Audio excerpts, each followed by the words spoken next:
and gold is still beating the big indices. And how is that even possible if other than the yield that you were getting from dollars is entirely fake? Because if you just take gold and you get a dirty man safe, you bury it somewhere on your property, and you just hold it there, you're getting the yield of the natural effect of goods and services always falling in terms of gold in the long term. That is the natural yield. If you want to take some risk, extra risk, and lend it out, you might be able to get a few extra percent, sure, and probably in a very safe way. But the thing is, when you hold dollars, you have to have a yield because you're fighting the inflationary wave that's bringing the value down, which doesn't happen with gold. So which one do you want to do?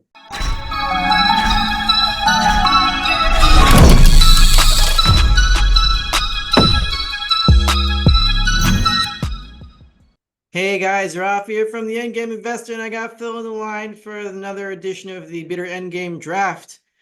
Check out Phil's channel at the Bitter Draft on Rumble. There will be a link either in the description or a pinned comment by me, and then you can go there and check it out. His latest episode, your latest episode was, I just watched it this morning. I forgot what it was. Oh, it was fractional reserve schemes in the gold and silver community. Watch out, that kind of thing. Yes, exactly. Talking about here.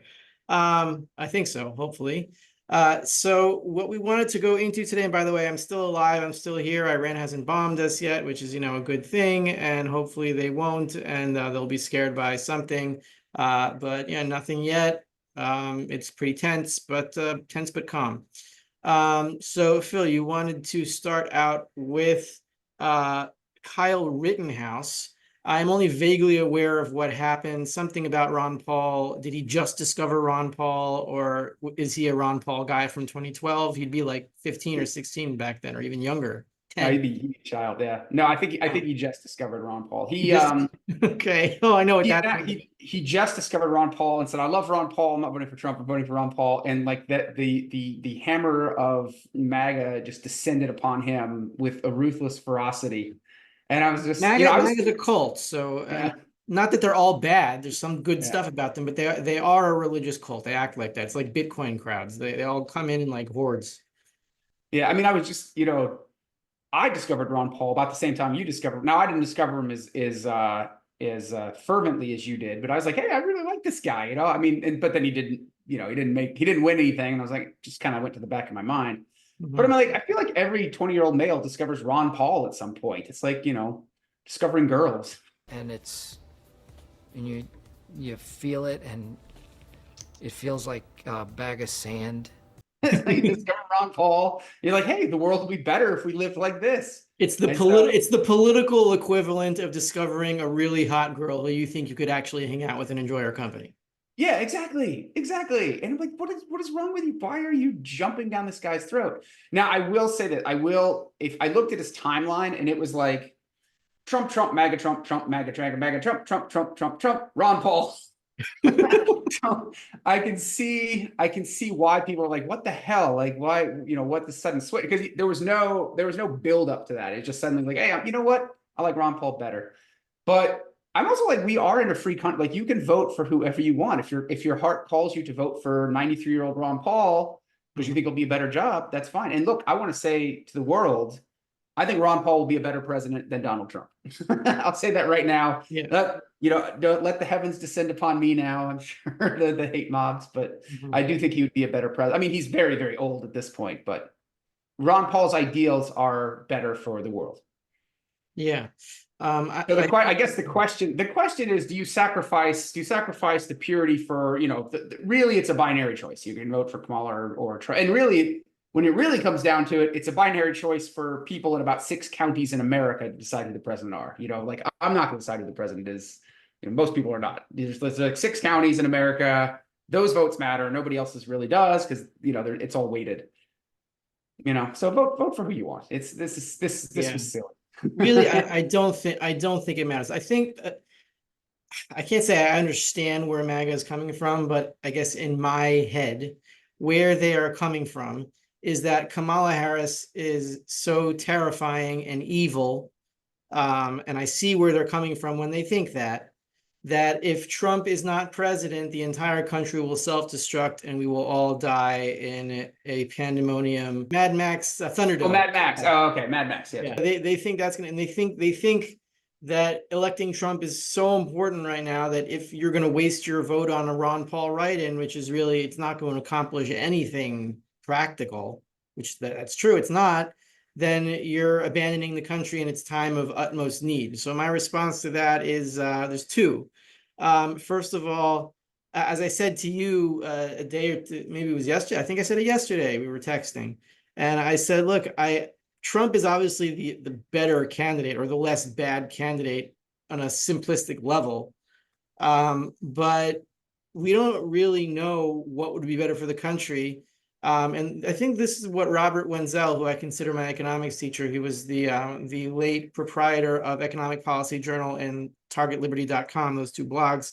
And he said he preferred Hillary to Trump, because people hate Hillary a lot more with a lot more passion, and it would create a lot of more anti-government sentiment that maybe there'd be a break and like an American Revolution 2.0. He's not the one to root for revolution or like in a communist sense, and he understands that it's dangerous. And I understand that revolutions are very dangerous. I get it. But where I think we're at the point in America where going in the direction that you're going is could be as dangerous or as risky as a straight up revolution would be at this point. I'm not sure. So Kamala, if she's elected, would be so hated that states would maybe just secede on their own, and we'd see what the federal government would do. Whereas Trump would unite whatever faith there is left in the government. And that could be bad because Trump can take you in the wrong directions. For example, certain things in your arm or lockdowns. It works incredibly well, 95%, maybe even more than that. It works incredibly well. And I would recommend it to a lot of people that don't want to get it. Or Fauci, he could, pray to in front of people. A lot of bad things can happen. So, voting, don't take voting so seriously. It doesn't really matter. It's not, it's really up to God who leads countries. It's not up to man. Voting is just an exercise in futility, I'm convinced. Even here in Israel, there was a guy I liked, Moshe Feiglin. I still like him. And I'll vote for him. Not that I think it'll do anything, but I don't think that when you die and you're facing God and he says, Phil, why didn't you vote for Trump in 2024? I don't think that's going to be one of the questions. Okay. I don't think it matters. Yeah. Well, it's what did George Carlin say? It's like if voting mattered, they wouldn't let you do it. Yeah. Yeah. I wish he was, I'd love him to be president. Wow. He'd be great. So this ties into the broader question of why does inflation cause political unrest? And what we're seeing, like even right now, I mean, I know you signed off on Friday night, and like UK descended into some sort of conflagration. I mean, there are UK ultranationalists hunting down foreigners on the streets, and there's the Muslims are doing their circle thing where they slap their chests and wave knives around, and these are on major public streets in London. And it looks like they're heading for a smash up. I don't live there, so I don't know the details, but based on what Twitter videos are showing, now Twitter does tend to show the more sensationalist things, but it looks like things are heading towards a smash up in the UK. And my thinking is neither side, and in America too, right?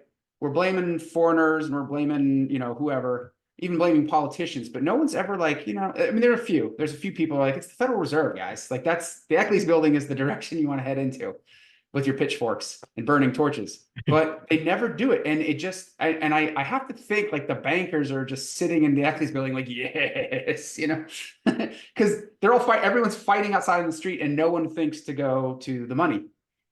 I don't even think they're doing that. I don't think they're like, Mr. Burns and going like this. I don't think they understand what they're doing. I don't know who's in charge. I don't think there's any intelligent design behind this. And, I'm in touch with a lot of people who do think it, but you can always construct these stories if you want to, and you'll follow them to wherever your brain wants it to go. I don't know what's going on. It's just so why can mankind as a hive entity not point itself towards the money? Why is inflation disguising that so that we're killing each other in the streets We're fighting in the grocery store over the last roll of toilet paper, fight to the death over the last roll of toilet paper. And no one thinks, hey, maybe we should, start trading in silver. Where does this come from? Where does this block? I don't know. Do you have an idea? I'll give you my idea, but I want to hear yours first. The only idea I have is that it's not the wisdom of crowd. Like the wisdom of crowds is failing at this point. Like we're not able, as a crowd, we are not able to correctly course correct. So, and I don't like that answer because it tends to mean that we need a hard autocratic ruler, right? If man cannot govern itself, then we need a hard autocratic ruler to lead us in the right direction. Now we need a philosopher king at that point, because if you have a tyrant, then it ends up being even more suboptimal. But I want to see is, people on Twitter saying it's the Federal Reserve, guys, in the hive mind collecting, and then, everyone sort of figuring out the light bulb going off and us going back to sound money. Mm-hmm. Okay. I don't have an answer for why that's not happening, except that for whatever reason, inflation is distorting the signal that's why it should be happening. Yeah. So that's not a correct sentence, but you know what I mean. why can't they figure it out? Well, if they could, everyone would be a leader and you wouldn't need government. Really, Yeah. what you have in humans, and I think this comes from our evolution from apes, like there's an alpha and there are followers, and that's how ape society is structured, and that's how we're structured. And yeah, we have Atzelem Elohim, we have the image of God in us, which means like for a brief moment we can separate from physical reality and take a bird's eye view of the world and of society and try to see from above it as to what's really going on. But then we quickly get like sucked down back into, working the land and sweating our brow and doing what we have to do to survive. So I mean, not many people can zoom out and look at what's happening from above with intellectual candor. Even we're not completely intellectually honest with ourselves. We can't be. We can only be to a certain degree, and we're going to get a lot of things wrong, and we're going to be biased on our own ways of looking at things. And people are going to find different people and then hopefully synthesize. But yeah, like, I was talking about this with my wife. There's during the whole COVID fiasco, whatever the hell that was, there were people that saw what was going on, and there were people that just followed along. And now when people ask my wife, like, why doesn't she work at the university anymore? And she said, well, she was fired. And they say, why? I was like, well, because I didn't have a vaccine pass. And they're like, what was that? What are you talking about? They don't even remember that it happened. Okay. It's not even in, they're like, oh yeah, something like that. Like they don't even remember it. So there are the people that suffered from that, and that like we remember it.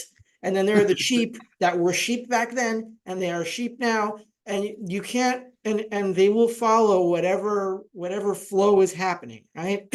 So it's our job as the non-sheep, as the non-NPCs, to plug up with other non-NPCs who can see a little bit outside from a bird's eye view and say, it's the Fed. And then when there's enough of us, and whether it results in us waving pitchforks at the Fed and taking over the building, which I don't think it's going to happen, or it results in us saying, look, forget about the Fed, just keep stacking, make sure you're stacking, make sure he's stacking, make sure all the good, what we talk about all the time, like we can overthrow them that way and make sure that we have the power. But like, we're not going to vote a benevolent dictator in, and we're not going to vote a philosopher king in. We're good. All we can do is the best we can do with our families and local communities, and lead as much as we can. And hopefully we'll have the wherewithal, the economic wherewithal, and the intellectual wherewithal, and everything that we need to turn the sheep around so that they completely forget about fiat currency, just like they completely forgot about COVID lockdowns, and they completely forget about even the MAGA, the anti-MAGA people, the Trump derangement people. They're just another group of sheep, and they're like, oh, if Trump's elected, he's going to end democracy and he's not going to let any other president. Well, but what happened in 2016? Did he allow another election? Yeah, he did, even though you could arguably say it was stolen. I don't know if it was. But even if it was, he stepped down. So why do you think he's going to do it? But you say that, and they're like, oh, they don't even respond to you. So none of these people think, the MAGA people, the Trump derangement people, it's just up to us to turn them, like the sheep they are, into the right direction, and then use them for good instead of evil. I mean, I just don't see any other way. You can't wake them up. They're Even the intellectuals ostensibly on our side we're not all going in the same direction. Like Peter St. Ange and I went to the same university at the same time. We had the same professors.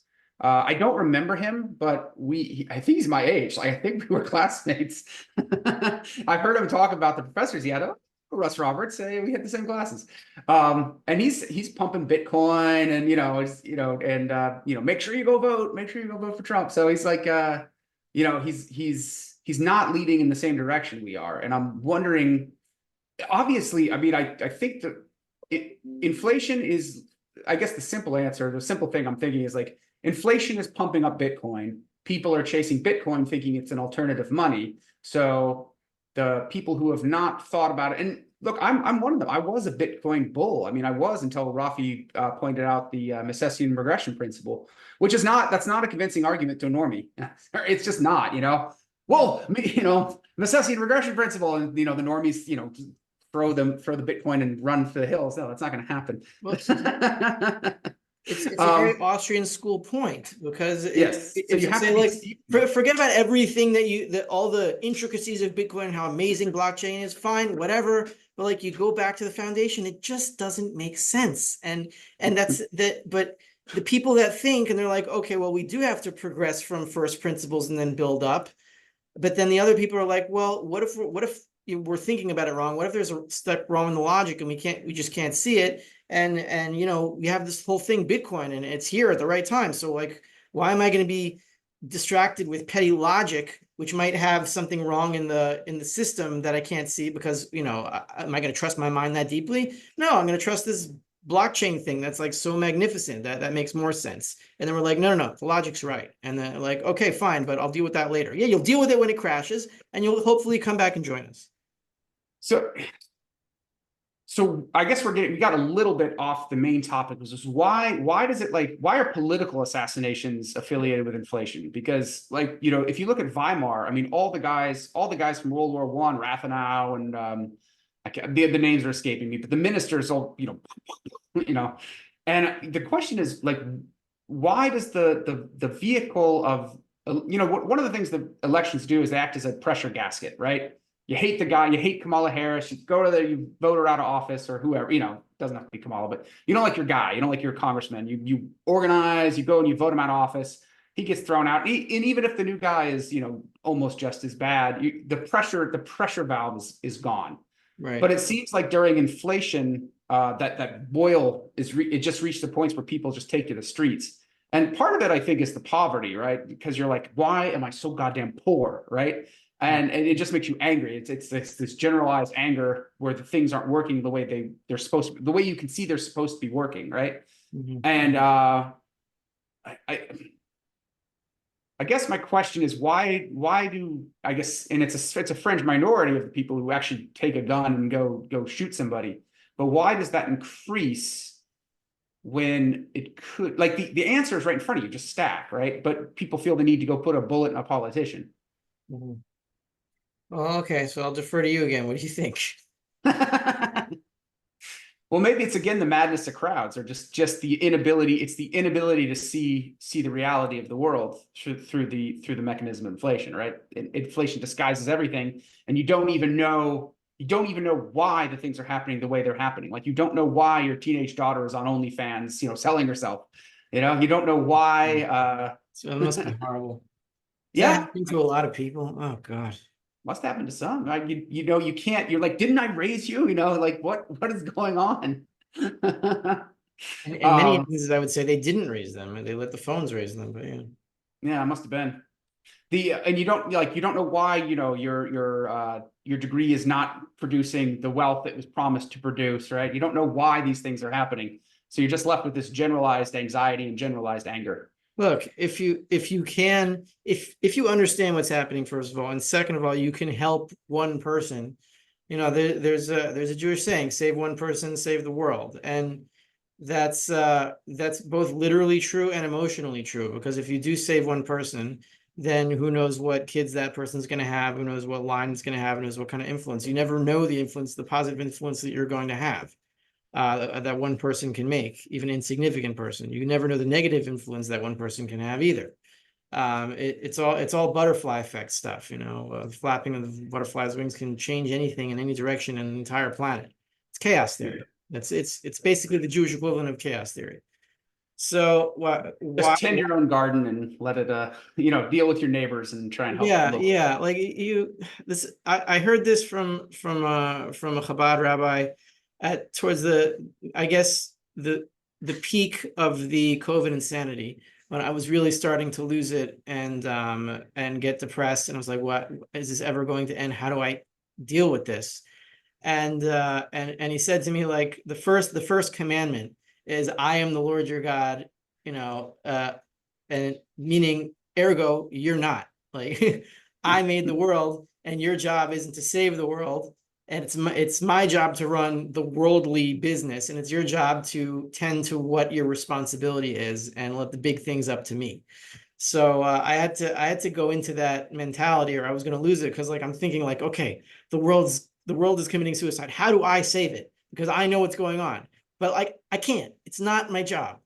So when you get to like these big world-changing things like assassination attempts, it's just take it as a signal that, okay, we're going in the direction of collapse, and if the plane is already going down, you've got to get your tray table up in the your tray table in the full upright position. And my tray table up, and my seat back in the full upright position. And your seat fully forward, or horrible things are going to happen, as Weird Al says. Yeah, turn your phone on airplane mode, or the whole thing goes down. Yeah, but so why specifically with inflation? Well, if you take if inflation is the breakdown of trade, which is what it is, because you're trading with each other, meanwhile, while the people on top are picking everybody's pocket simultaneously, you'll start to realize that the trade isn't really working. So if you have a more extreme example where there is no trade, because like let's say all the most liquid commodities are just whisked off by aliens and nobody can trade anymore, then you'll have a complete breakdown of society where everybody's killing everybody. So when you have what looks like a breakdown in society, but it's not a complete breakdown in society, which is what we're in now, where it's breaking down, we can see it, but there's still these vestiges of order that are still there. So I guess you could use the marginal utility argument, right? The marginal utility of each unit is what sets the price. So there is a marginal utility. There are the marginally insane people, and once you get to a certain amount of despair, then the people that are marginally insane, but they're marginally sane, they tip over into insanity. On the fringe, they're the ones that go out and start shooting politicians. So there's marginal market for assassinations. Right. So in a world where trade has completely broken down, then everyone's going to act like that insane person. Even you and me, we're going to shoot and kill to protect our family, and to kill whatever we can find and hide it. But that's what happens. That's what happens to people in genocides and in the Holocaust, and they act like animals. It's what happens to like pigs in a pen when they don't have any food. They go after each other. So they all act insane. So we're at the point now where I think the marginally sane people are tipping into insanity, whereas in a world where they're fed and they can basically function, they don't see the need to kill people. They're the first ones to turn to this when things get to the condition that they're in now. I'm the bad guy? Yeah. How'd that happen? I did everything they told me to. Wow, that's heavy, Rafi. Okay. I think it's another Austrian school. Yeah, no. Of political assassinations on the marginal utility base. Marginal utility of political assassinations. I mean, it's scary. Like, as I see us tipping into the chaos, and you're like, the marginal utility or the marginal assassinations are gonna. I can't. No, it's marginal. The marginally insane. Yeah, the marginally sane, somewhere on the border there. Yeah. The number of people tipping at the margin into insanity is going to be a much bigger number. But that's our job, is to get silver out into the world so that we get people back into the marginal sane. So that's all we can do. That is all we can do. Is staring into the abyss, as hard as it is. And I've done it, you've done it. Everyone looking into everyone watching our channel is probably going through the same emotions we are. It's all you can do is try to keep your local area as sane as possible. Yeah. Both before, during, and after.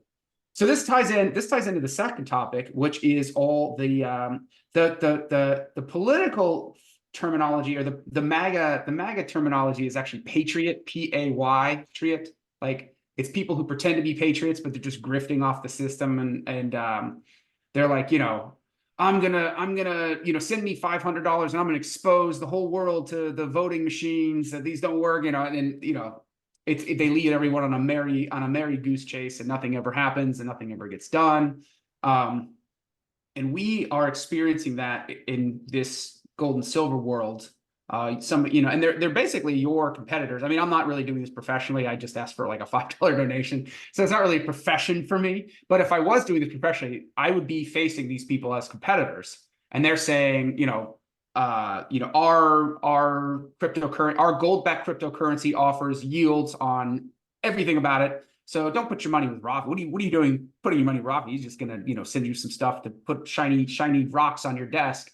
Put your money with us, put your wealth with us, and we'll get you yields on it, on your deposits. I don't really manage anybody's wealth. I don't ask for anybody's money, but I do refer them to people that I trust, such Yes. as insert ad here, and I'll do that. This conversation between Rafi and Phil is brought to you by Miles Franklin Precious Metals Investments, where today's weekly specials are a 1 ounce gold American Buffalo, only $99 over spot. And what's spot? Like 24.30, 24.50. So what's the percentage on that? It's very low. You should check that out. Or 1 ounce silver Australian Philharmonics, only $3.10 over spot. 1 ounce silver American Eagles. I'm not sure why people prefer this coin, because it is much more expensive than other bullion coins. These are $5.50 over spot. Still pretty good for American Eagles if that's what you want. My preference here would be junk silver junk $half for $2.50 over spot. That's less than half that you can get a 1 ounce silver American Eagle, and they are legal tender coins. This was my first silver purchase that I ever made back in 2012. Silver junk $half, and that's what I personally recommend. That, or the 1 ounce gold American Buffalo looks like a really good price to me. You can then take that gold and you can hand it over to Monetary Metals and earn interest between 2.5% and 5% on your gold and silver. Usually leases to jewelry companies, very low risk. It is not fractional reserve because these are time deposits. So if you want to earn gold and silver ounces on your gold and silver ounces, send it to Keith. Go to monetary-metals/Rafi, link in the description below. And storage of gold and silver with Monetary Metals is also free if you prefer not to lease your gold out. And if you want to keep your gold and silver with yourself, which is also a very good option, and I think essential, at least for some silver in the end game for purposes of barter, which is really money, but we call it barter, go to this landing page at dirtymansafe.com. Link in the description below, and you will be able to store up to $1 million in gold bullion. I do not recommend doing that. Store some silver in there, bury it somewhere on your property, and you'll have it in the end game. Just don't tell anybody about it. Use the code ENDGAME10 at checkout for 10% off your Dirty Man safe. And there was a question that came in: is there also a Dirty Girl safe? Yes, there is. It's just smaller than the Dirty Man. They have the Dirty Old Man, the Dirty Man, and the Dirty Girl. I think the Dirty Girl is the smallest, and the Dirty Man is the middle one, and the Dirty Old Man is the biggest one. Pick whichever one you want, depending on how much you want to put in there. And now let's get back to the conversation between Rafi and Phil. There you go. So I guess the question is, how do we combat, because the yield, offering yields is so attractive. In fact, when I was first starting to figure all this out, and I was listening to you and I was listening to many other people, and I was talking to some of my friends about this too, and I was saying, hey, I think gold might be a really good place to go about this. And people were like, I had at least 2 people tell me, but you don't get any yields on it. You get no, that's just dead. It's a valuable thing, but it's just dead. It's a dead paperweight, right? All this other stuff is, you can log in every day and you can see the number go up. So how can honest brokers combat the dishonest people in this sector offering yields on the precious metals, which are, it's, unless it's in a time deposit, it's probably, almost certainly a fake in some way. How do we combat them? It's the same answer. We just promote the people that we think are honest, which is why I teamed up with Keith from Monetary Metals instead of other companies, because I've looked at the business models and this one makes the most sense to me. And also just Keith personally, he's a very abrasive personality to some people, not to me. I like him, but he's Never met him, but I like. he's controversial in the sense that a lot of people don't like him, which means to me that he's willing to say what he thinks is true, no matter how many people it pisses off, which is what I like about him and why I trust him. But anyway, how do we compete with them? Or I Um, should say, let's abstract it a little bit more. yeah. Why does inflation? I guess I mean, I guess the answer is obvious, right? It disguises the dishonest brokers from the honest brokers, because the dishonest brokers are able to offer gold that they don't actually have. And so when you're able to offer gold you don't actually have, you're able to offer higher returns on that gold until the thing breaks, and then you disappear into the night. It's just like the old the railroad guys would come into town. They come into some small town in Iowa and say, we want to build a railroad here. Let's get, we need the town to raise some money. And then, the town pools their life savings, and then the guy disappears the next day. If you want yield, you're going to have to lend something out. And if you don't lend it out, you're just profiting from inflation of the system, whether it's inflation of the dollar system or inflation of the gold-backed blockchain system or whatever inflation is. It's all the same principle. Is there an advice you could give to a normie, like not you and me? Because I in my last video, I did a deep dive on a company, and I came to the conclusion I could not support them. Yeah. Is there an advice you can give to a normie who's like, where do I, if someone emails you and says, I want to move, $200,000 of my life savings into something, what do I do? Is there, or maybe they're asking something more generalized, like how can I tell if somebody's lying or not? If you're talking normie, you're talking usually NPC, so they won't be able to tell. Well, I won't. If you're talking to a normie and then you're trying to get him to activate his mind as to who's lying or not, I would say it's a lost cause. Not that I'm saying these people have no ability to think. They can wake up. Anyone can wake up. I'm not saying that these people they're hopeless. I'm just saying I've tried to talk to people and I just don't find it productive. So I don't try to convince people of anything. I just try to gather people who already agree with me but never knew that they did. That's all.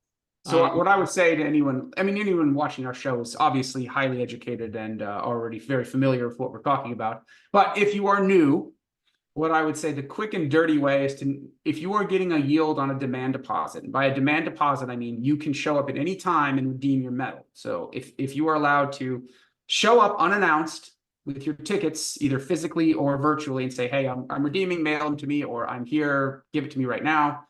And if you can do that, and they are offering a yield on that, then they are almost certainly lying. And they might be able to redeem at that moment. So you say, oh, well, they can't lie. They're not lying here. They just gave it to me, so I'll just give it right back to them and put it back in the vault. But they are lying to when the shit hits the fan, there is not enough gold for everybody who's going to come and redeem it. Yeah, that's the point. So I had an idea in my, okay. So I would say this, I would show them a chart. You're saying that the dollar yields, the dollar can yield. Well, first of all, a stack of dollar bills under your mattress doesn't yield anything. That's Just true. it's not the dollar that makes the yield, it's the lending the dollars that makes the yield. And the lending of dollars is the fractional reserve that the whole system is based on. The lending, it's the risk that you're taking that creates the yield. And second of all, if you look at a chart of gold from 1971, when the gold window was closed, until now, and you compare it to stocks which have a yield, you compare it to the S&P 500, gold is outperforming. So what does that mean when something without a yield is outperforming stocks, which not only have a yield, but they have capital gains? And yes, many stocks have outperformed gold. I know, I'm not disputing that. And if you can time the inflationary system well enough, you can do a lot better. But we're too far along in the inflationary system to squeeze anything more out of it right now. You're not going to be able to outperform it now. Maybe you could from 1971 to now, you probably could, but now you can't. So forget that. And look at look at all the stocks and the bonds versus gold, and gold is still beating the big indices, and how is that even possible if other than the yield that you were getting from dollars is entirely fake? Because if you just take gold and you get a dirty man safe, you bury it somewhere on your property, and you just hold it there, you're getting the yield of the natural effect of goods and services always falling in terms of gold in the long term. That is the natural yield. If you want to take some risk, extra risk, and lend it out, you might be able to get a few extra percent, sure, and probably in a very safe way. But the thing is, when you hold dollars, you have to have a yield because you're fighting the inflationary wave that's bringing the value down, which doesn't happen with gold. So which one do you want to do? I guess it just takes a minimum of discipline and logic to get through that initial phase of like number not go up via yield. And you don't have to take the number go up. You don't have to take all your wealth and put it into gold. No, we're not saying that. We're never saying that. But if you're a normie and you kind of understand what we're saying, but you're nervous because you don't want to get out of the system, take like 5%, 10% of your net wealth and get some gold and silver. That's all. There you go. Now we can move on to the final topic, which is the miners. So when I first started talking to you, and I subscribed to the In-Game Investor, link in the description. The one of the things you offer is a mining portfolio, and I was very intrigued by it. And I've always torn between the greed and the fear. You know, like all financial motivators, it's greed and fear, the two big ones. And the greed is really overwhelming when you start thinking about miners. So if you imagine gold doing something like a 50x in terms of real purchasing power. So if you like a few ounces of gold buying a house would be a game, right? You're talking about a 50xer of gold. And then you're talking about, silver going down to a 15-to-1 silver gold ratio. So you're talking about silver doing what, 100x? I don't know. Some even a bigger multiple than gold. Yeah. So then you start looking at the miners. And the miners, historically, in the Great Depression and the 1979 panic, the miners, some miners, if you get the right miner, and you get, they have the right, growth pattern, they can do a 50x too. So now you're talking about instead of putting $10,000, if you put $10,000 into gold, you basically turn that into a house in the end game. Mm-hmm. If you put $10,000 into a gold mining stock, if it's the correct one, you're talking about buying 50 houses in the end game with the stock, turning the stocks into whatever the new currency is, and then turning them to other assets, buying 50 assets. So the mind just boggles at how much wealth can be, if correctly done, can be generated in this move. I constantly sit back and say, oh, maybe I should get a taste of the action here. Mm-hmm. But the fear of this keeps me out. And the fear is governments nationalizing the mine. Now that, depends on, like you say, a lot of the mines you support are in Africa, and they just have a very low level of corruption where the government bureaucrat shows up and says, hey, come on, give me my taste. They have a very pervasive level of petty corruption. Yeah, very pervasive level of petty corruption. They know how the game is played, right? The minister shows up and I want my money, and they give him his taste, and then he walks away, and they go on merrily mining the silver. Minding their own business, you could say. Minding their But you could end up, especially in game, people like Nicolas Maduro in Venezuela, let's say we have that kind of mentality here, or up in Canada where there's a lot of mines, or Mexico, there's a lot of mines, wherever. They start saying, well, for the good of the people, we need to start minting coins again. So we're going to nationalize these mines and turn them into direct coin producers.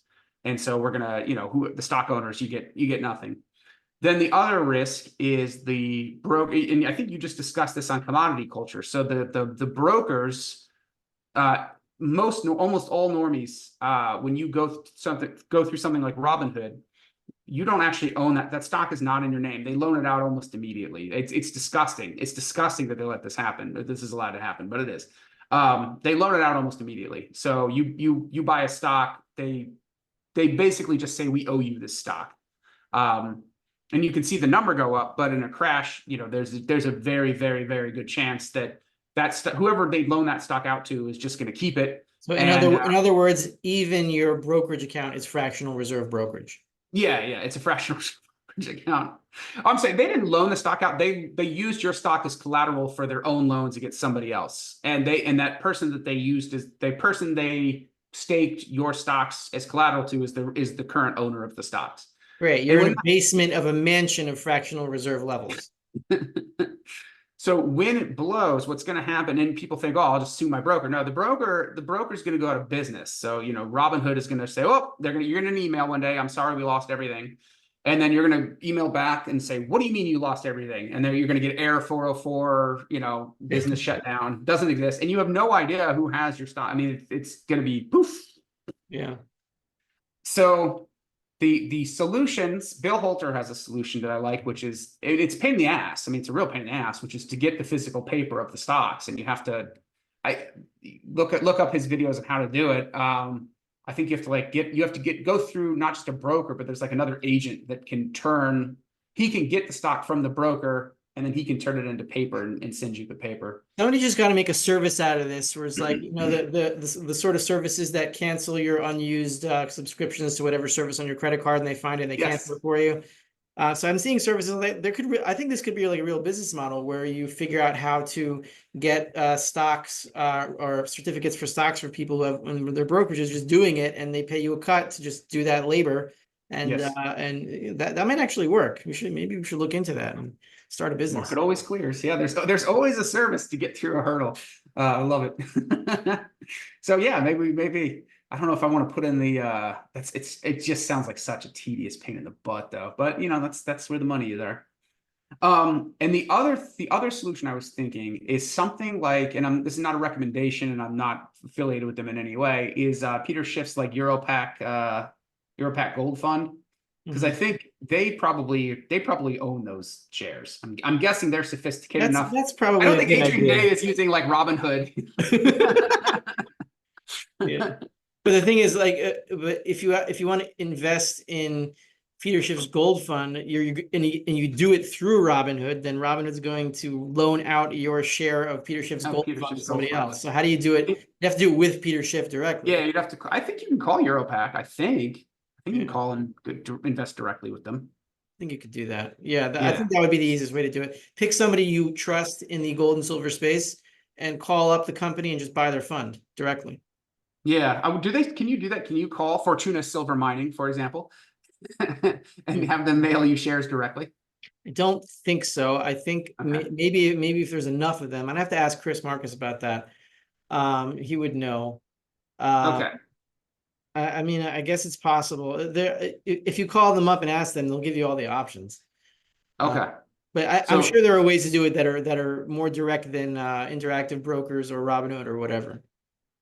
Yeah. So that would be my recommendation to anyone watching. I feel the greed, like I truly, deeply in my soul feel the greed. And I think about it all the time. I'm not participating in it just because the fear is overwhelming it. If I can get to a level that I'm comfortable with, either through some of the solutions we've talked about, I would definitely consider getting in, because you're talking about a small amount of money turning into life-changing wealth, or a small amount of investment turning into life-changing wealth. So, ponder what I have said and see if the viewers can come up with their own ideas. But I would not buy through Robinhood and just, sit back on your phone watching your gold mining stocks go up, because I don't think it's going to be there for you. Yeah. Okay. I thought you were going to talk about the risk of the great taking, which I think is a risk. Well, that is the great taking. That is the great taking. Yeah. Okay. So that could be it. Look, I'm not going to argue with you. It is a risk to own mining shares through a brokerage. So the next best thing to do would be to own mining shares through a fund through a fund like Peter Schiff's, where you know the people directly and they're trying to be as honest as they can. Or call up a company directly, see if you can get shares from them. I don't even know if that's possible. But I don't have all my money in mining stocks, and I never intended to do that. And I'm not buying any more. I'm stacking now, because I do feel that fear, but I'm not selling all the mining stocks that I bought through the years. I don't have keep them through a brokerage? What? Do you keep them through a brokerage? Yeah, I keep them through IBKR. I have paper certificates that they sent to me. I'm not sure how much that's going to help me if they go back. I don't know either. Or at all. But even if it gets all wiped out, I have enough real money that I'll be okay. And Yeah. hopefully at some point I'll be able to recoup whatever losses come from the brokerage if they do come. I don't think it's assured. I think it's more likely in something like Robinhood than it is in IBKR, which I think is more established and more legitimate than Robinhood, but maybe I'm wrong. Yeah, so it's just I would just say user beware. Like just know what the risks are if you're going to get into the miners. And there's a lot of other channels that go deep into how to think about investing in the miners. And Yeah. I'm not one of those channels, certainly. So The way I think about it, I think is a little bit different from you. It's not that I don't have greed. I'm a greedy person just like anybody else, but I don't buy them looking for like 100x gains versus 50x gains. I don't really care how much money I have at the end of this. I just don't have a Yetzer Hara for it, or an evil inclination for money that much, other than my family's needs. Like I have like an inclination to make sure my family's okay and my kids get what they want and what they need. Other than that, I don't really care. Um, but how I think of mining stocks, why I'm primarily in them, is because in the end game, if all I have is gold and silver but no income, I'd rather have a company that can pay me real dividends when I know other stocks won't be able to pay me dividends because the dollars won't work. So mining shares could theoretically pay me in certificates of product and then pay me when the lights come back on later. That's just how I think of it. all right.